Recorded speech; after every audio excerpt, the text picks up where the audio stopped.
ഇന്നും സർവകലാശാലയിലെ സമരം ചെയ്ത വിദ്യാർത്ഥികളെ ഗുണ്ടകളെന്നും അക്രമകാരികളെന്നും ഒക്കെയാണ് പറഞ്ഞത്. സർവകലാശാലയിലെ കലാപാന്തരീക്ഷം ഉണ്ടാകുന്നു എന്നൊക്കെയാണ് ഇന്നും വൈസ് ചാൻസലർ ആവർത്തിച്ചത്. വിദ്യാഭ്യാസ വകുപ്പിന് അങ്ങനെ അഭിപ്രായം ഉണ്ടാവും? ഓരോരുത്തർ അവരവരുടെ ആശയങ്ങൾ അവരവരുടെ ഭാഷയിൽ പറയുന്നതിന് നമുക്ക് എന്ത് ചെയ്യാൻ കഴിയും? ഞാന് വിദ്യാർത്ഥികളെ അങ്ങനെ പറയുന്നത് നിങ്ങൾ കരുതുന്നുണ്ടോ? ഞാനൊരു അധ്യാപികയും ഒരു അമ്മയുമായിട്ടുള്ള ഒരാളാണ്. വിദ്യാർത്ഥികളെ ഒന്നും അങ്ങനെ ഒന്നും കാണാൻ എനിക്ക് സാധിക്കില്ല.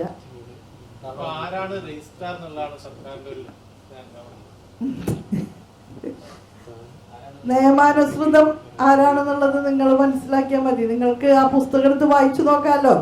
കാരണം VC എന്ന പുസ്തകത്തിന്റെ അടിസ്ഥാനത്തിലാണ് പറഞ്ഞത്. സ്റ്റാറ്റ്യൂട്ടിൽ ഉള്ളതിനപ്പുറം താൻ ഒന്നും ചെയ്തിട്ടില്ല എന്ന നിലപാട് അത് നിങ്ങൾക്ക് പരിശോധിക്കാലോ. സ്റ്റാറ്റ്യൂട്ടിൽ എന്താ പറയണ, ആക്ടിൽ എന്താ പറയണ എന്നൊക്കെ എല്ലാവർക്കും പരിശോധിക്കാലോ.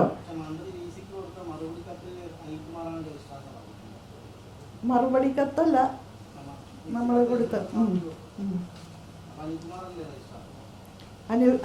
നിയമാനുസൃത രജിസ്ട്രാർ ആരാണോ അത് ആണ് ഞാൻ പറഞ്ഞത്. അത് നമുക്ക് സംസാരിച്ചുകൊണ്ടിരിക്കുകയാണല്ലോ. ഒരു അഭിപ്രായ സമന്വയത്തിലേക്ക് വരികയാണെങ്കിൽ ഞാൻ അറിയിക്കാം നിങ്ങളെ. ബോധ്യപ്പെടുത്താൻ കഴിയും എന്ന പ്രതീക്ഷയിലാണ് സർക്കാർ അല്ലേ? ബോധ്യപ്പെടുത്താൻ കഴിയും എന്ന പ്രതീക്ഷയിലാണ്.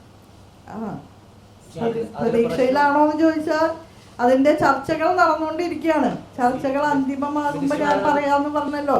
ഹാഫ് ബേക്ക്ഡ് ആയിട്ട് എനിക്ക് പറയാൻ പറ്റുമോ? ഇത് ഒരുപാട് പേര് ചേർന്നിട്ടുള്ള ഒരു സംവിധാനങ്ങളാണല്ലോ.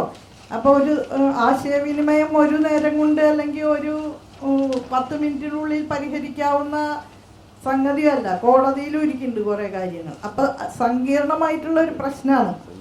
അത് പരിഹരിക്കാനുള്ള പരിശ്രമം നടത്തിക്കൊണ്ടിരിക്കുകയാണ്. അത് ഏറെ എളുപ്പമാണെന്നൊന്നും പറയാൻ പറ്റില്ല. ശ്രമിക്കുകയാണ്. CM ഇപ്പൊ നേരിട്ട് ഇടപെട്ടിട്ടില്ല.